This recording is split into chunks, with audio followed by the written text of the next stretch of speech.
Hi all, welcome to football arena. ഇന്നലെ നടന്ന മത്സരത്തിന്റെ ഭൂരിഭാഗം സമയത്തും അർജന്റീന പിറകിലായിരുന്നു. പക്ഷേ മത്സരത്തിന്റെ അവസാനത്തെ 15 മിനിറ്റിൽ 3 ഗോളുകൾ നേടിക്കൊണ്ട് അർജന്റീന അവിശ്വസനീയമായ ഒരു തിരിച്ചുവരവ് നടത്തി. ഫുട്ബോൾ ലോകത്തെ അമ്പരപ്പിച്ച ഒരു മത്സരമായിരുന്നു ഇത്.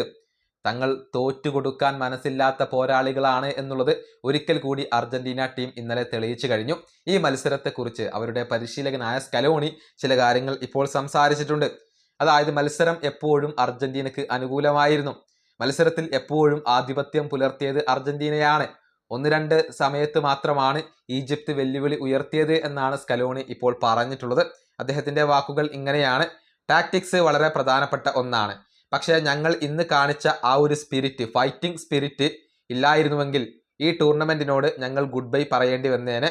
കഴിഞ്ഞ ഖത്തർ വേൾഡ് കപ്പിൽ മെസ്സി പറഞ്ഞതുപോലെ ഈ ടീം ആളുകളെ നിരാശപ്പെടുത്തില്ല. അതാണ് ശരിക്കും തെളിഞ്ഞത്. മത്സരം മുഴുവനും അർജന്റീനക്ക് അനുകൂലമായിരുന്നു. 1-2 ചെറിയ കാലയളവ് മാത്രമാണ് ഈജിപ്ത് മത്സരത്തിൽ ആധിപത്യം പുലർത്തിയത്.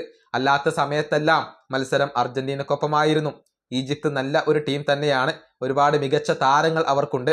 റഫറി അവസാന വിസിൽ മുഴക്കുന്നത് വരെ നമ്മൾ നമ്മുടെ ശ്രമങ്ങൾ അവസാനിപ്പിക്കരുത്. അതിൻ്റെ ഒരു ഉദാഹരണമാണ് ഇന്ന് നടന്നത്. ഇതാണ് അർജന്റീനയുടെ പരിശീലകനായ സ്കലോണി പറഞ്ഞിട്ടുള്ളത്. അതായത് അർജന്റീന നടത്തിയ ആ ഒരു ഫൈറ്റിംഗ് സ്പിരിറ്റ് അത് എടുത്തു പറയേണ്ടതാണ്. ആ ഫൈറ്റിംഗ് സ്പിരിറ്റ് ഇല്ലായിരുന്നുവെങ്കിൽ ഈ മത്സരത്തിൽ അർജന്റീന പരാജയപ്പെടുമായിരുന്നു. ഈ ടൂർണമെന്റിനോട് അർജന്റീനക്ക് ഗുഡ് ബൈ പറയേണ്ടി വന്നേനെ എന്നൊക്കെയാണ് ഇപ്പോൾ പരിശീലകനായ സ്കലോണി വ്യക്തമാക്കിയിട്ടുള്ളത്.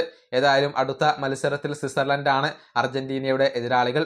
കഴിഞ്ഞ 2 മത്സരങ്ങളിലും അർജന്റീന ബുദ്ധിമുട്ട് അനുഭവിച്ചിട്ടുണ്ട്.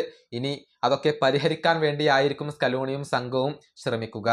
ഈ വീഡിയോ അവസാനിപ്പിക്കുന്നു. അടുത്ത ടീം വീണ്ടും കാണാം.